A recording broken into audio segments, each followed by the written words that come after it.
Hello, and welcome to the weekly Sig Docs meeting. Today is Tuesday, January 23rd, 2018. And today we will talk mostly about setting priorities for the year for Sig Docs. So I'm just looking at our agenda before we get rolling. Joe and Steve, I see you both added items to the agenda.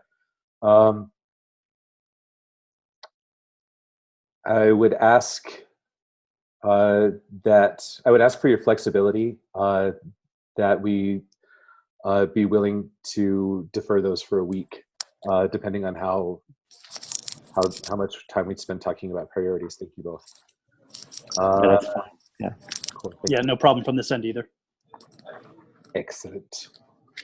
Let's see. So do we have any new attendees? So we have a horse named Morgan Bauer. I've been here before. I just don't attend very often. Excellent. Well, welcome back. All right.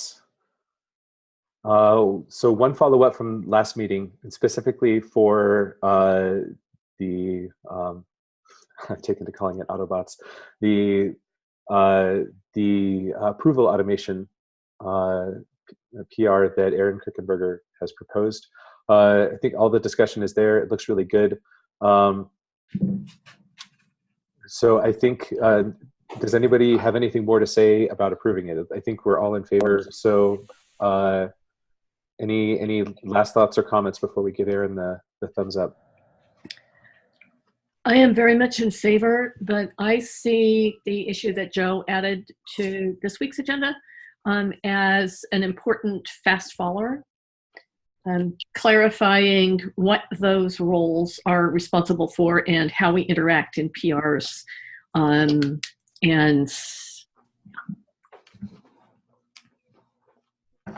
I agree with you. I was looking at the actual list of teams and the list of teams that have write access to the repo, and it's not really clear who those teams are. Sometimes, like, the naming conventions for teams that have access to the repo aren't clear, and I think we're going to be better off if we do that work of clarity to say this is what we expect people who have this access to do. This is what we expect of these roles. It would be nice if we could. I had the window open, but it's lost in like all of my tabs now. So collaborators and teams. I'll share the link to the particular settings page for the repo, but not everyone's going to be able to see it. So if you can't see it, it's a sign that the permissions are working.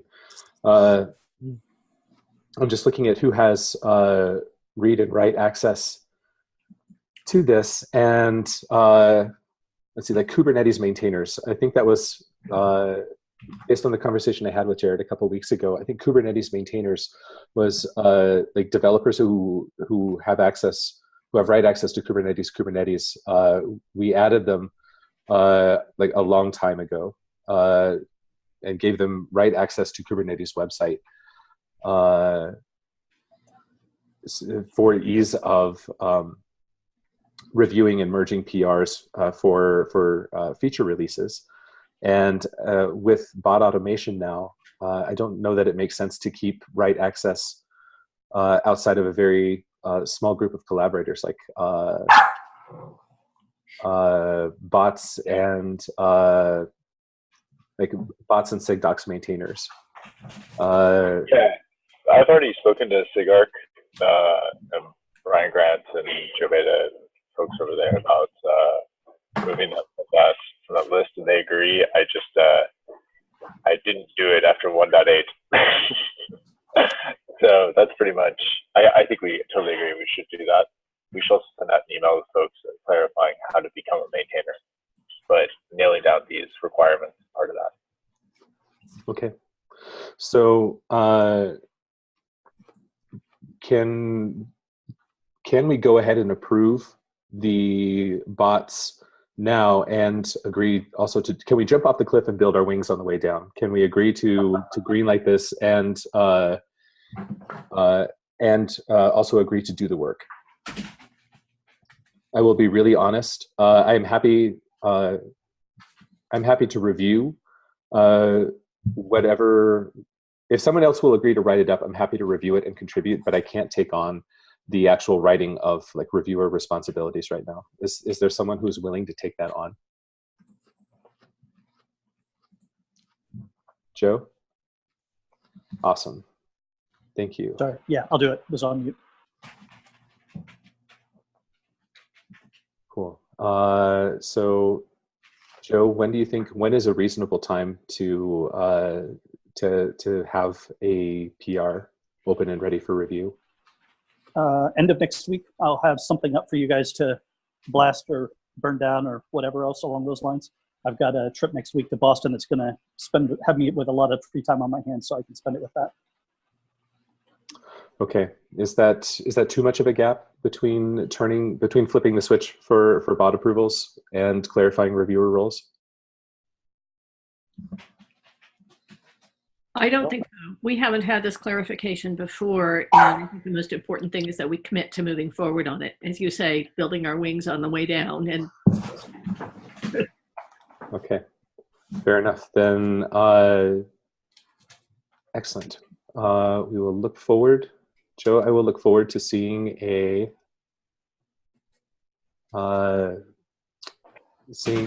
reviewer and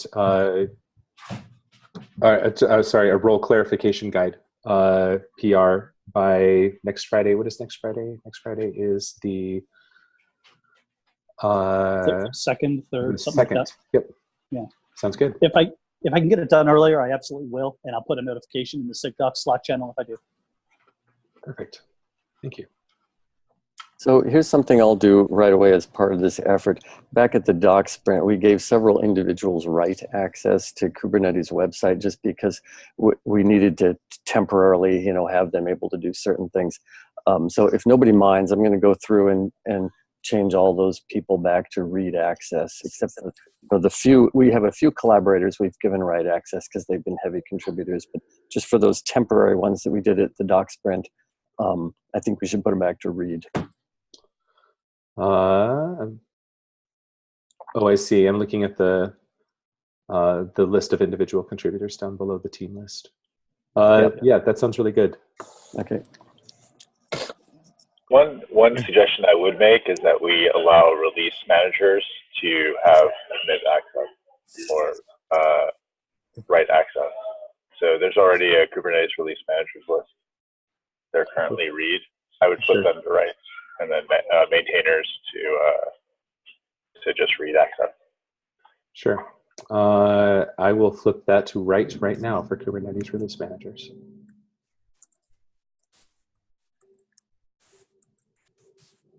All right, Steve, I'd like to continue the conversation about individual write access offline after we're done, if you've got the time for that. Excellent. Okay. So yeah, thanks for bringing that up, Joe. That's clarity we need. Okay, let's talk about the list of priorities for Sig Docs for Q1 and Q2. So just a little bit of context to help guide this conversation. As far as I know, this is the first time that we've sat down as a SIG to try and set priorities for a year, like as a SIG. And we've got a lot going on, and I feel like based on what I can see, that it's been that the SIG that we've been really reactive to changing priorities, and that's not necessarily bad. It's good to have that sort of agility and flexibility, but it also, having the ability to say these are the things that we have agreed that we are working on, gives us the ability to have more informed conversations about priorities when we're asked if we can take additional projects on, and it gives us the clarity to either drive forward with certain projects or to say, sorry, that's outside of our scope. And it also, I think, will have some benefit for individual SIG contributors. If we can point to SIG priorities as a whole, it makes it a little easier sometimes for individual contributors to go to their employers and say, hey, these are the SIG priorities for the year. So there's sort of a bit of a symbiotic relationship there. So, sorry? Yeah, I believe in that a lot. Having the declared priorities, and then it's so much more obvious. Oh, hey, where can I help? Where can I start? And actually make a difference that the community likes. So that would be huge. How about focus list? Excellent. So I posted a link to the in-flight project list in Zoom chat. It's 6935 is the issue. So let's take a look at this and make sure, just sort of casually looking at this, does anybody see anything that's missing from this before we really dive in?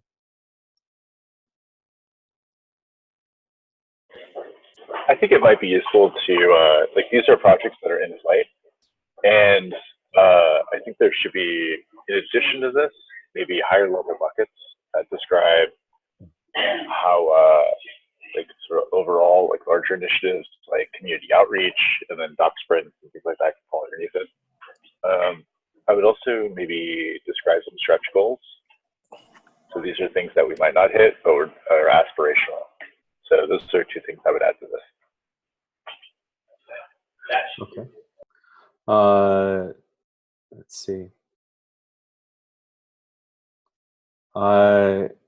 I'm just purely from a formatting standpoint, I'm looking at the amount of column width that we have available, and I don't know how nicely this will scan if we add 2 more columns to this list. It's purely a functional concern, but I do like the idea of having a larger bucket for individual projects to go into. I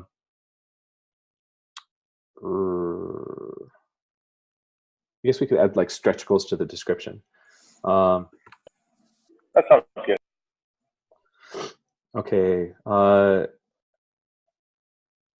Let's see. I don't want to be adding, just for the sake of reducing confusion, I'm going to take some notes about larger buckets for these projects, and I'm not going to add larger buckets live while we're talking about them. I will add them retrospectively when we finish. But I am taking notes about buckets. Mm-hmm. Yep, sounds good. So for example, if I want to contribute to user journeys, which I do, is there a contact person? What would be the process? And I'm using myself as an example to say, how do I get involved and get in the list, and when do these people meet? And sure. I can be like the guinea pig because I'm looking at user journeys going, yeah, I should be doing more there. Got a nice group of folks. How do I get plugged in, get on the list, and when do they meet? That kind of stuff. Sure. That is a great question, Brad, and I feel like it's outside the scope of what we're talking about at the moment. My bad, sorry. No, it's good. I mean, it's a perfectly valid and topical question. But I would ask that let's agree that like user journeys is a priority for this quarter. Let's set up priorities first, and then talk about how to access them after that. So the way that I've bucketed out this list, and I'm open to feedback about whether this makes sense, I've put in like the fourth column in this list of projects is Q1, Q2, and later. Like those are the 3, like, are we doing this now? Are we doing this next? Or are we doing this later? That's sort of the thinking there. I don't want to try and forecast for Q3 or Q4 because the world will turn between then and now, like it always does. So if it helps to think about it in that term, that's how I bucketed that column. Is are we doing this now? Are we doing this next?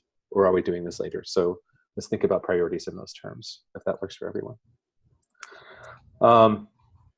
So let's go line through line, or line by line through this list of projects. So user journeys. Are user journeys a priority for us in Q1?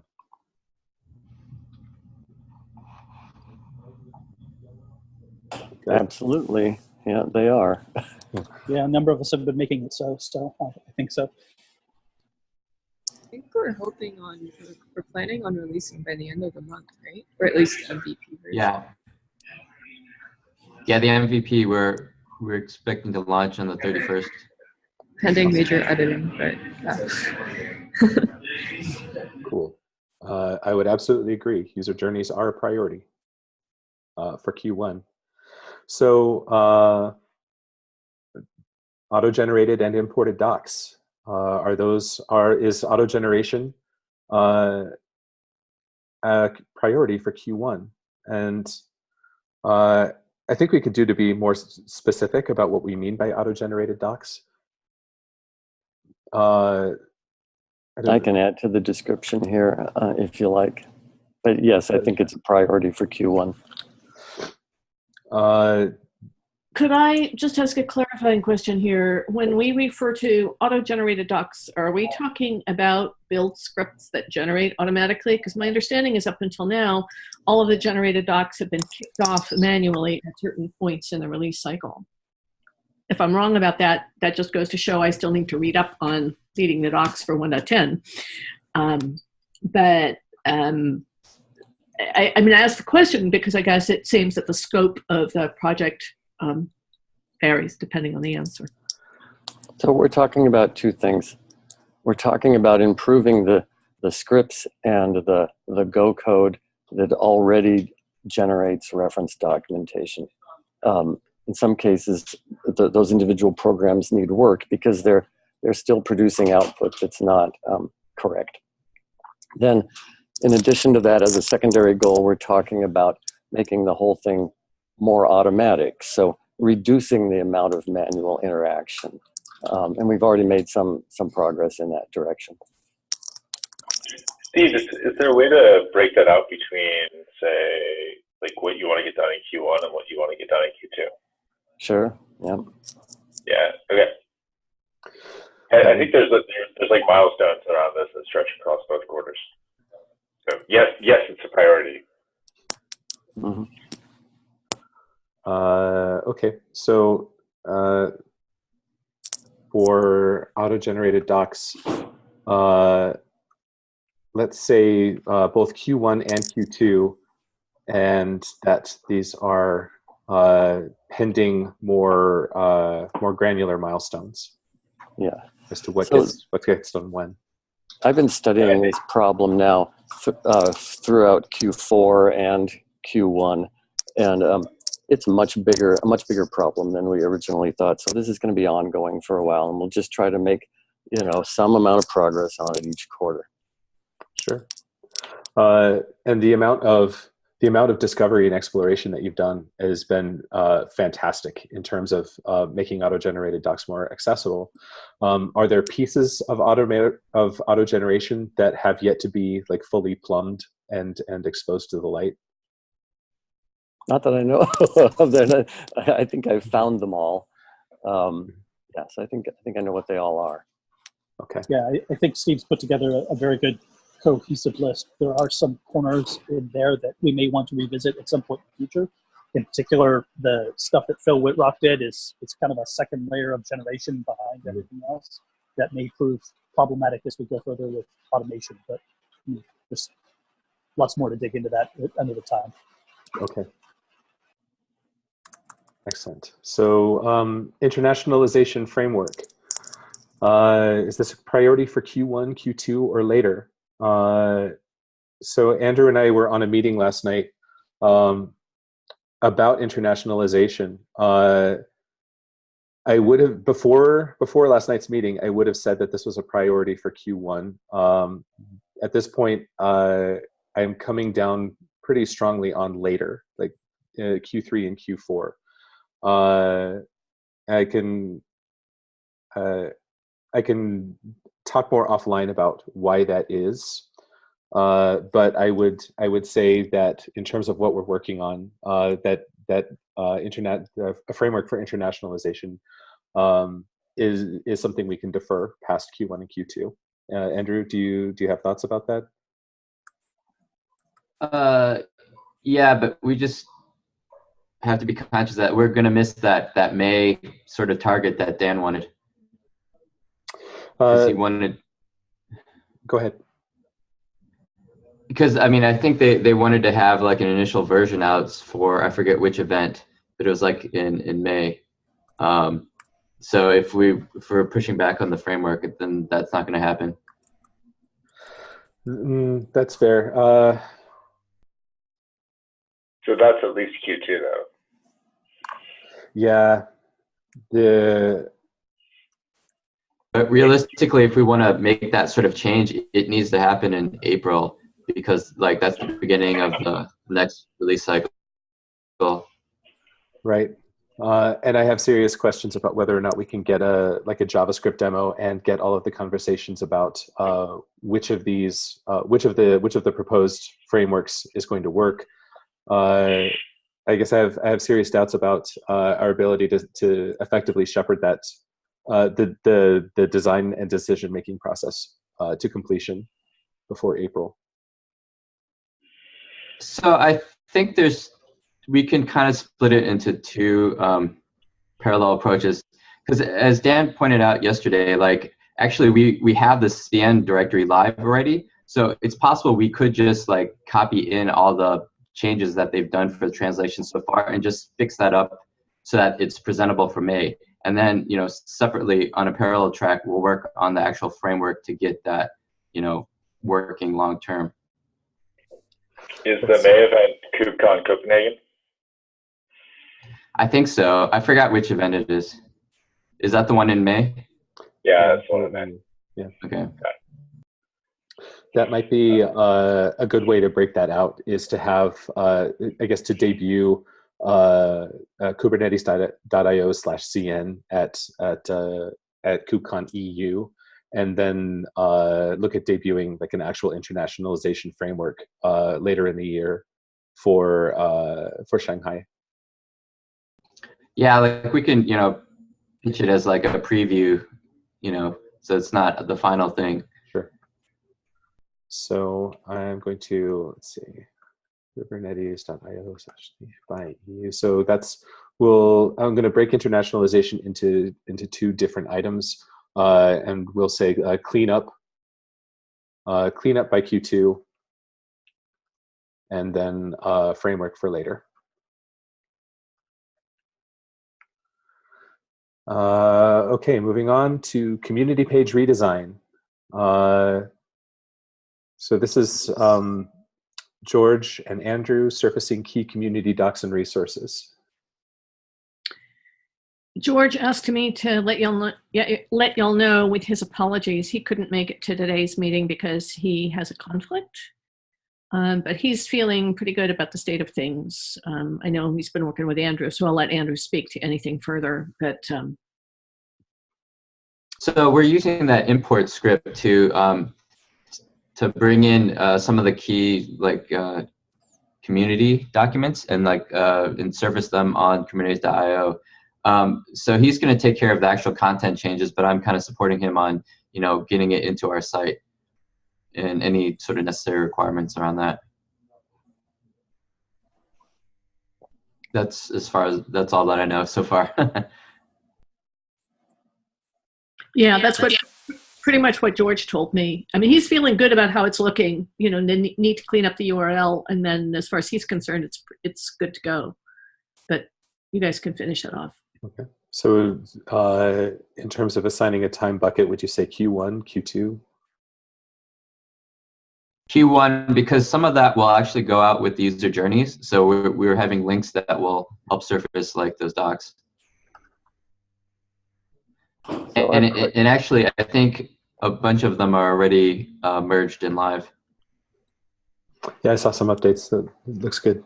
Yeah, so the title of this is Community Page Redesign, but it's much bigger than one page, right, Andrew? This is about importing a whole bunch of pages in.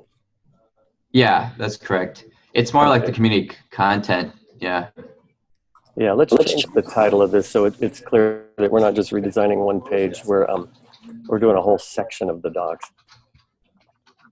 I think the open question was that, are we going to redo that community page to make that more of a portal? So, but yeah, because that was the other piece that was unclear. The last discussion that I heard about was in the call with Joe Beta, and I don't know, I haven't heard any conversation about Kubernetes enhancement proposals or like turning that into an actual portal. That was the last that I've heard of it. So if that is an effort, I haven't heard anything about it. Yeah, I'll ask him about it because I think Joe kind of like voluntold him that that was his project. So I think, yeah, I'll talk to George about it. Okay. George also sort of volunteered himself in the absence of anyone else who was going to take it on to sort of finish off the conversation. Otherwise, we were going to spin forever, right? Yes.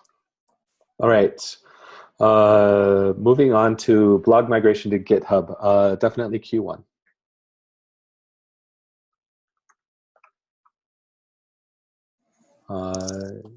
Easy peasy.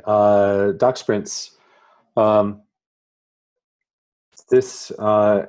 would say that yes, these are a priority. There's we've gotten really good feedback. I apologize if I haven't exposed as much of the good feedback that we've gotten to the SIG as a whole, but the sprints that we all ran and participated in Austin were really popular. All of the feedback that we've gotten was sort of universally positive. So the CNCF definitely wants to continue running sprints on a regular basis as a form of community outreach and as a form of contributor introduction. So these are Q1 and Q2 based on the dates that we have. These are the only ones that I'm aware of right now. Andrew, unless are you planning to go to Shanghai in the fall? Right now, yeah, tentatively, that's what I'm thinking about doing. Want to run a sprint? Yeah, so yeah, I think we should, there should be a group of us that we kind of like, yeah, can run the sprints. The other thing I want to mention is I've had some side discussions, and we think it would be a good opportunity for training, for onboarding people to, helping out Sig Docs and writing docs. So what we could do is also do like a little, 2 to 5 minute presentation at the beginning to get them familiar with like the important style guide things, and and that we want them to understand, and then maybe just one of the initial tasks for them is to like go through an existing page and make it in alignment with our style guide and like put it into a template, and that should give them the basic training, and then make sure that they are can actually adhere to the style guide. So when you talk about training, what specifically are you referring to? Yeah, just like the style guide, right? Because the style guide is pretty long, and I'm not sure a lot of people actually read the whole thing. So we might want the particular occasion for training. Are you talking about like? Oh, for the doc sprints. Oh, okay. So all the doc sprint. Yeah. Gotcha. Yeah, the first like 5 minutes or something, we have a little presentation. We go through all that stuff. Agreed. Okay, so for doc sprints, Q1, Q2, and later. It's like a hat trick. Sig Docs Summit. That is, do we agree that a Sig Docs Summit is important?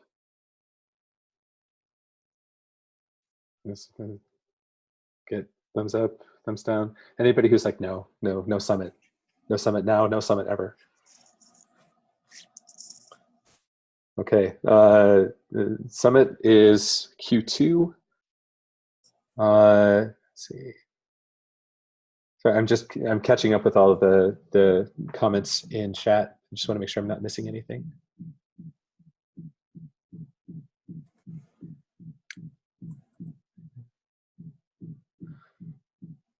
Oh yeah, Brad, that's so this comment from Brad in chat. Ideally, we have enough experience with doc sprints that we can run them whenever we want as needed without slowing us down too much. Yes, that's the goal. I think having done this once, like being able to package these and basically deliver the infrastructure and I guess deploy a sprint as needed with content custom to the occasion is definitely the goal. I'd like to be able to say yes more flexibly and be able to run these sort of on demand at some point. Okay. Let's see. Kubernetes, I put partner here. I should have written member. Kubernetes member hiring commitments. We have got, yes, go ahead, Jennifer. I apologize for interrupting. I thought that it might be useful if I explained about docs training, and it turns out I need to walk in 5 minutes. Do you mind if I jump ahead of you? Yeah, go for it.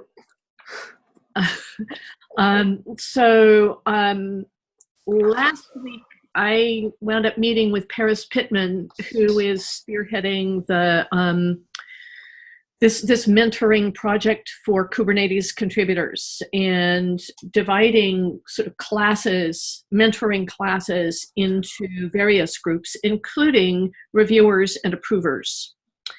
And she suggested that we provide some docs training as part of those mentoring programs, in addition to the kind of doc training that Andrew was talking about as part of the doc sprints.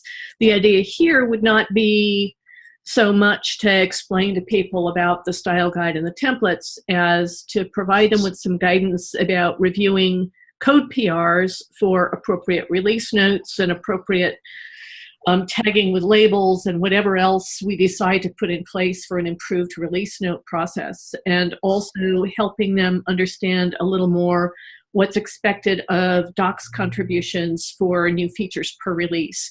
We could add anything else to those trainings that we as a group, Sig Docs, might think appropriate, but those were the two items that I've been able to come up with so far that I think we agree would be useful to take to the other SIGs anyway. Part of the project to get more Sig Docs representation on other SIGs, Paris thought that this would be a good way to assist in that project of getting good information about release notes and docs out in an effective way. Okay, thank you. I agree that that would be very helpful. The ability to, and I think this also speaks to, this touches on the agenda item that Joe added about making it really clear what approvers and reviewers do. So I feel like that's not the same effort, but I think they're related. It's just making sure that our processes are really well documented and that they're as accessible as possible to new contributors. Right. And this would be for part of the reviewer and approver process for Kubernetes also. Cool. So I absolutely agree that that's a priority for the SIG for this year. Does anyone does anyone else have thoughts, either like concurring or dissenting about having more accessible training for new contributors? Chris is 2 thumbs up.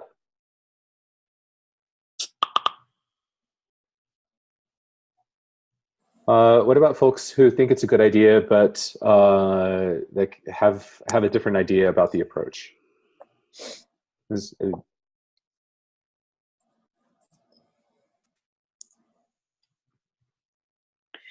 I should perhaps add that this is like borderline Q1, Q2. The earliest that Paris saw an opportunity for trainings to her mentoring teams is the end of March. Okay. So the very end of this quarter, and possibly not until Q2. It's not clear. In that case, I would say let's defer till Q2 because I feel like we're a third of the way through Q1 already, and it's not to undersell the value of the idea, but let's defer it to Q2 just so that we can move into it confidently. Right. And in the meantime, explore other ways. We're trying to figure out, we're still talking, but we're still trying to figure out other ways of reaching out to other SIGs and improving the processes for the release. So sure, yeah, there's plenty of lessons to learn before we really go after it. Absolutely. Okay, so we'll, yes, that it's a priority, and let's set it for Q2. So Abraham, how does one join that programming for mentoring? I'd like to be mentored and be a contributor at some point this year. The best way to right now would be, I think, to talk to Paris Pittman. Does anybody know Paris's like GitHub handle or Slack handle off the top of their head? She's Paris on the Kubernetes Slack. Okay. Yeah, she's sitting right here, so I can just tap on the shoulder. Yeah. Okay, so near but invisible Paris, your presence is urgently needed. Abraham, if you want to reach out to Paris, even if you just like make a comment in the Write the Doc Slack, and just make it easy for you to connect with each other and find each other. Okay, so Kubernetes member hiring commitments. So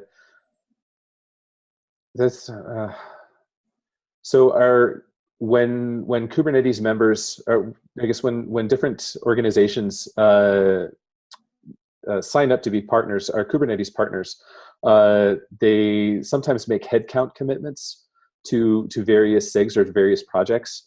And right now we have unfulfilled commitments from our some Kubernetes members, specifically for documentation.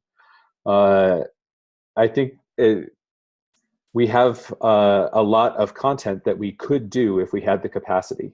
We have a lot of, I think about like, when we talked either last week or 2 weeks ago about reducing editorial debt, and about increasing the quality of documentation, about increasing our ability to just process content.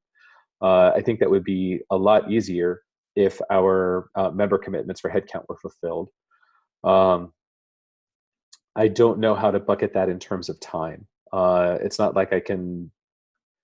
It's not like I have the coercive power to, like look at my watch and be like, "Hey, Kubernetes partner, Q1." But I do want to make it a priority to get our headcount, I guess, to have dedicated contributors to Sig Docs increased.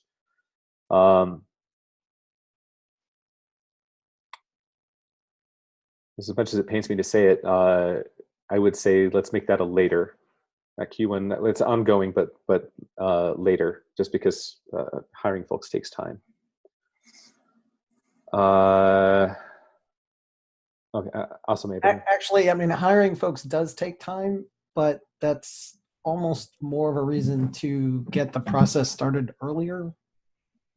Yeah, burnout takes more time. Yeah, I mean, it's getting approvals and doing all of that, and I mean, I don't know how you plan to proceed in terms of getting people to do this, but that's a lot of. I suspect that's a lot of hurry up and wait. Do you want me to take that on, Zach? Yes, Jared. Thank you. That would be awesome. Sure. Yeah, but I think that would be a Q2 thing, but let's keep it on. Just keep it on the radar. Okay. Okay, and then we get down into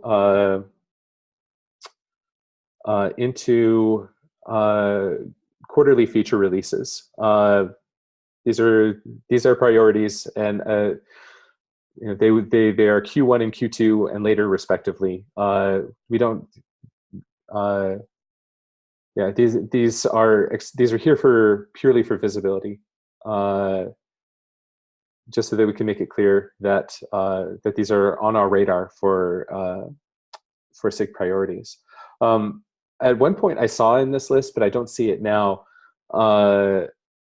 a line for basically ongoing content creation, the sort of day-to-day work of creating content, reviewing content, opening issues, reviewing issues, just the ongoing the ongoing flesh of Kubernetes documentation. I really want to add that back in, and it may seem obvious, but I don't think it necessarily is obvious to contributors from other SIGs that is as much of a priority and as much of a resource intensive thing as it is. Regular bug bashes. Sorry, there's other missing items: regular bug bashes, issue closing, bug triage rotations. Yes. Those are things that I would also like to do. And yes, metrics. So I feel like there are some missing items here.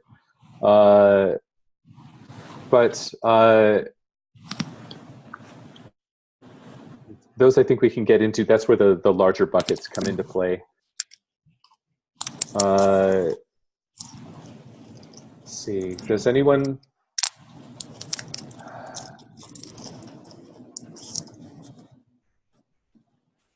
Sorry, I'm just looking at the...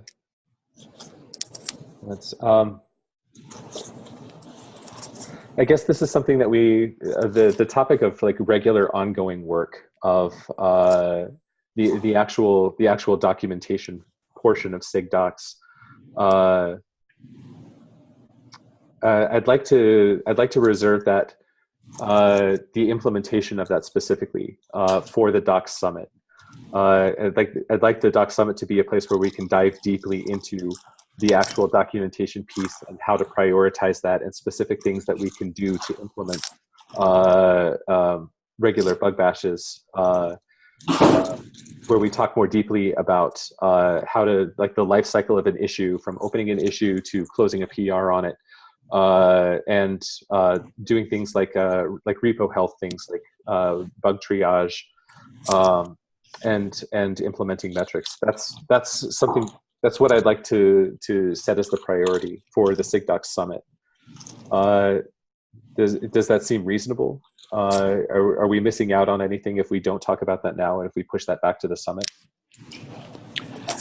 That seems reasonable to me. The one thing I'd ask is that in this issue, if this is going to be a reflection of how we're spending our time, that we have separate rows for one row for creating new content and another row for keeping after incoming issues and PRs.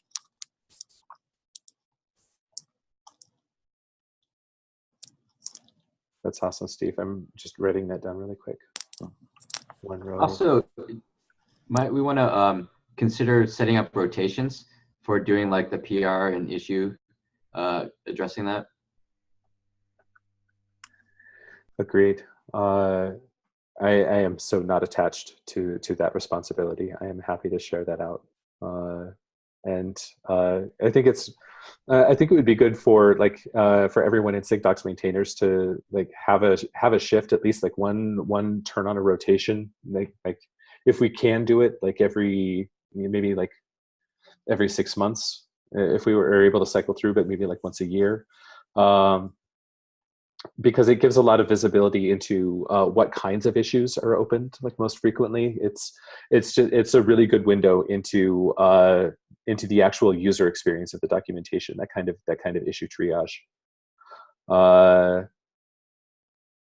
Okay, yeah, I would agree, Steve, that breaking content out into distinct lines for creation and maintenance, and for repo health to also have its own bucket. I think it's that kind of specificity, I think, is really important. So again, there's not really a question about up or downing content creation, or about deciding when it happens because it's ongoing, but I think it's important to list it so that it's visible. Okay. This is what we have currently in the list. Is there anything that we haven't discussed that we should, in terms of SIG Docs priorities? either ongoing or one time. Are we counting the release notes in this? Oh, very good. Thank you, Nick. Yeah. So finalizing the automation of the release notes and including that user-facing tag and operationalizing that.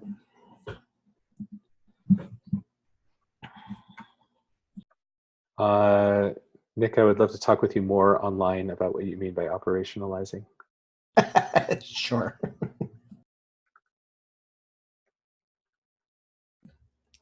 We could. I mean, you mean right now or sometime later? Later. Yeah, that's what I figured. Just because we're running short on time now. Okay. Anything else in terms of ongoing or one-time tasks that we need to add to this list?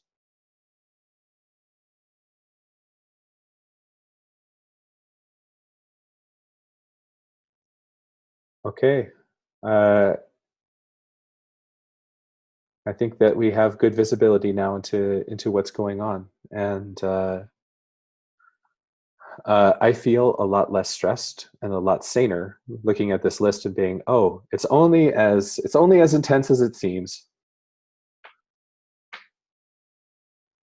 There's a lot of value to that. Your imagination can stop running wild. Yes. And stop lying awake haunted at night by, did I close that PR? Oh my God, I forgot release 1.12. That sort of thing. Okay, I will add in the notes that that we've taken and all of the discussion. I'll make sure that this gets added into this list. But I think we can consider this list, pending updates, consider it canonical for our ongoing work. I'd like to do this. I'd like to start doing this kind of review on a quarterly basis. So I guess the next time would be early April, and have the same conversation about this is on our visible radar. And for April, it would be like, do we do this in Q2? Do we do this in Q3? Or do we do this later? And then 3 months again, it'll be Q3, Q4 later, and so on, and just start doing this on a quarterly basis. Does that sound valuable to folks? Okay, cool. All right. I think that's the list. We've got 10 minutes left. Steve, let's talk about the style guide. Yeah, I would like to have this group help me revisit and possibly expand the style guide, just so we make sure we're all agreeing on the same thing. I've opened an issue. It's linked in the agenda there, and it just has my list of what I'd like to look at and some of the questions that I have. So those of you who are interested in the style guide, if you could take a look at that issue and use the issue as a place to discuss it. And the reason I want to do this now is that we're about to launch this new user journeys content that will serve as the front door to our documentation. So I just want to make sure we all agree on what our style guide is, and then I want to make sure that any new content we write that's so upfront like that follows our style guide. Awesome. Double plus one. Right. Anything else? I was absolutely sure that we would maybe get through 3/4 of the list, but we made really good time. So any last minute agenda items? Just out of curiosity, do we have an idea of who might do 2.12 and 13? Not yet, and I'm okay with that. Yeah, if folks are interested, I mean, I'm happy to talk with folks who might be interested about 1.12 and 1.13, but I don't know. it feels early to start assigning this. Go ahead, Andrew. I guess my broader question is, do we want to try to find new people in through Sig Docs, or do we want to like recycle someone? Is the sentiment to keep trying to get new people? I think those questions shouldn't be connected. Like, yes, we should be seeking new people, but I don't think we should use signing people up to be release masters as a tool to recruit people. That's what you're asking. No. Not to recruit people, but just more like, it is the general strategy to keep trying to always get a new release meister to broaden like the base of people who can do it, or at some point are we going to try to recycle people so that then we can people that have previous experience can then see how it's like progressed, and if there's other improvements we can make to it, if that makes sense. Yeah, I mean, I think I think we should try to keep. I don't really know if we need to answer that right now, right? Like, I think if other people who have the past one, we don't need, but I don't think we need new people doing it every time. Okay. I think if you wanted to do it again, totally fine with that. But I also don't think we need to plan the full year out, because the release process will likely change. Yeah. Now I was just throwing it out there as a curiosity. Yeah. No, I totally get it. Cool. Okay. And it's also possible, I guess, I think it's possible to have the best of both worlds, in that we can have a more experienced release meister have a shadow with a new person, and that shadow can decide like, yes, this is for me, or no, based on their experience as a shadow. So I think I think we can get the benefit of both of experience and exposure. Yes, please let us not use the release meister role as a recruitment tool. Dare you ride the release of terror? Yeah, I didn't think that's what you meant, Andrew, but I also like. Yeah, no, I didn't hear that. I don't think it needs to be a new person every time. I think the Kubernetes release role has gone through a couple repeats, and we can definitely start repeating it if people want. Yeah, if you're interested, Andrew, I would say absolutely. We'd love to have you back. Well, I'm actually more interested in improving the. Holy shit, you got a lot. Yeah. No. I'm not necessarily volunteering myself, but I am interested in helping to improve the process overall. So even if like I shadowed someone else that was new at it and did it more closely, because I think in the previous releases, like I would help guide some people, but I wasn't actually looking too closely at the process. But if like in a later quarter, like I shadowed someone who was the Docsmeister, but I can just like think more in terms of like the process and what things that we can improve, that might be useful. That sounds awesome. Okay. This is a really good discussion, everybody. Thank you very much. I feel like the visibility and the clarity that we have around SIG priorities is really healthy and really good. So thank you all for bringing really good observation and insight today. This is a great SIG to work with. All right. Have a wonderful week, and I will see you next time.